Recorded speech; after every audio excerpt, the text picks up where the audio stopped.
recently I've been introducing something here in the podcast called 5 Unexpected Questions with my guest. So I did warn you a little bit, but Dr. David Yeh, are you up for the challenge for these 5 unexpected questions? Lay it on. Okay, all right. Okay, so number one is you went to NYU and now you live in Chicago or close to Yes. Chicago, right? Yes. Which has the best pizza? I grew up around New York. So obviously I'm very biased towards New York pizza.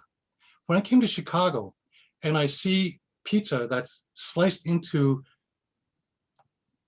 graph paper, into squares, to me that's insane because pizza you're supposed to eat as a sector. You hold the crust and you eat it.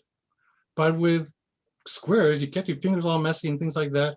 And then they have this deep dish pizza. Okay, that's fine, but still cut it in sectors, right?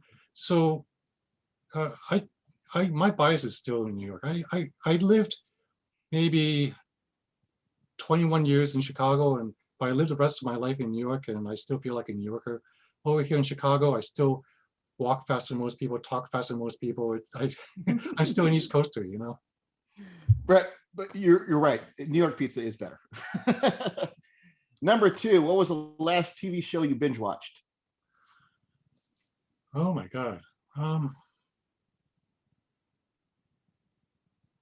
These are tough questions. Yeah, it's been a while since I watched TV. It's like ever since I started my business, I've just been more concentrated in this. I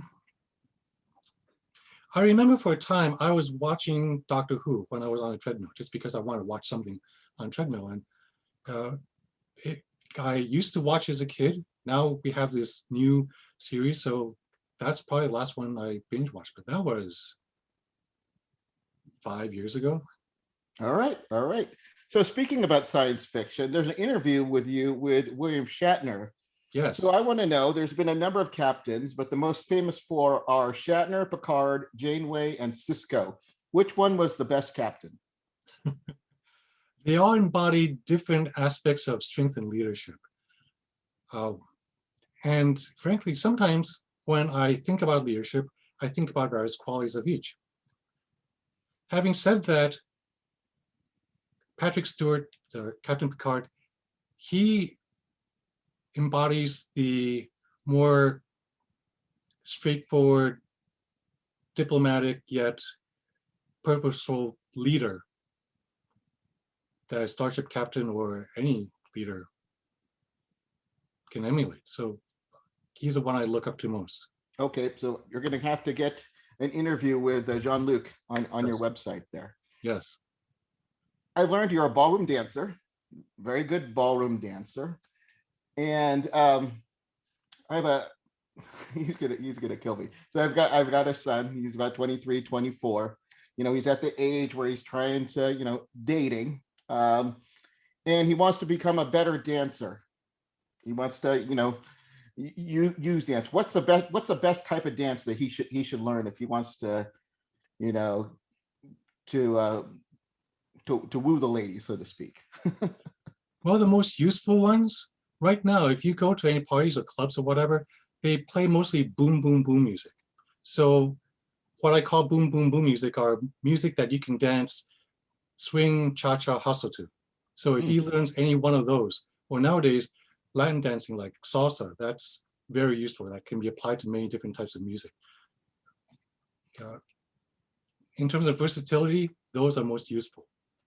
In terms of personality, if he ever learns other dances, he'll naturally gravitate towards one dance versus another, just because we're all a little bit different personally. I had a friend who actually met, I don't know if it was his fiance, but he started to go to salsa dancing because they were more girls than guys. And so that's what he learned, and it helped him out. So, and then number 5, 3 books that you would recommend for physicians who want 3 books that changed your life. 3 books that changed my life. So many, holy cow. Now, many of these books, after a while, they repeat similar concepts. So depending on which order you read these books, they may affect you differently. So one book that definitely changed me was 7 Habits of Highly Effective People. Mm. Now, back when I was a poor broke intern, felt powerless, just knowing that choices were within my control and I could actually structure and order the effectiveness of my own life towards myself as well as to whatever else I can control my environment. That was huge. Second book that hugely impacted me was, I hate to say it, Rich Dad, Poor Dad. Mm.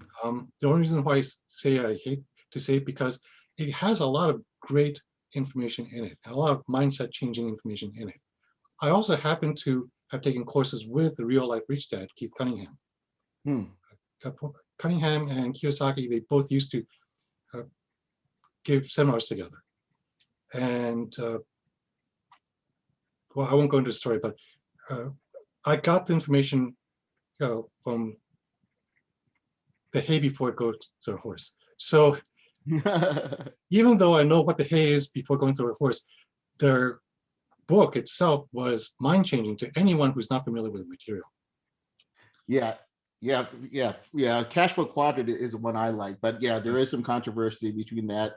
Really get the information, whatever was involved in terms of like who was involved. Yeah, that's another part of the story. Yeah. But your third book. Third book would be Getting Things Done by David Allen. All right. Just because it just takes time and our work and tries to order in a way that just eliminates the overwhelm. And that was huge.